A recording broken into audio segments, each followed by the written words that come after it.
Hello, hello, hello, beautiful people. For today, we have people trying to treat addiction by only focusing on the consequences of their addiction. So, as you can imagine, if you struggle with addiction, there's a whole host of consequences that people may be likely to struggle with.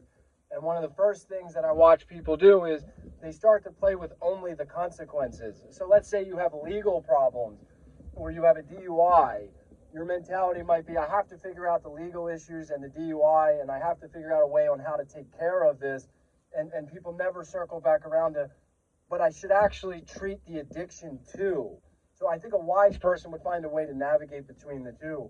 But I watch so many people only play with the consequences of their addiction and trying to figure that out and trying to solve that. It's kind of an interesting idea. If I can fix all of the things that are wrong with my life, then I'll be okay. And people don't circle back around to actually treat addiction, which you could argue is an internal issue. So you could play with external pieces all you would like. You could change jobs, you can fix the thing with the job, you can fix the legal problems, but it's not actually addressing internally what's going on.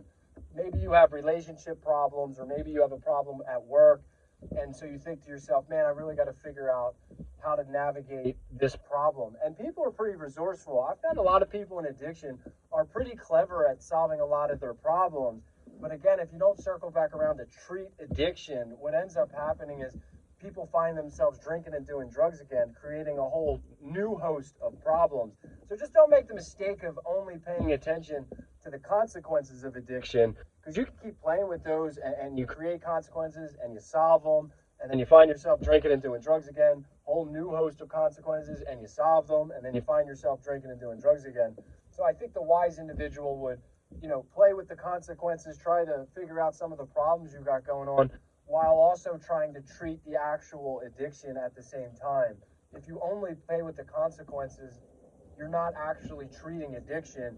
And as you start to solve some of the problems or consequences you have, you'll start to feel better, and then there will be less likely a move towards needing to focus on addiction, because you solved most of the problems that were going on, and then it sparks back off and you find yourself drinking and doing drugs again. So try to play in both arenas. Try to navigate the different consequences addictions caused you, while also trying to navigate ways to treat the addiction that's taking place. That's it. Have a good day, guys.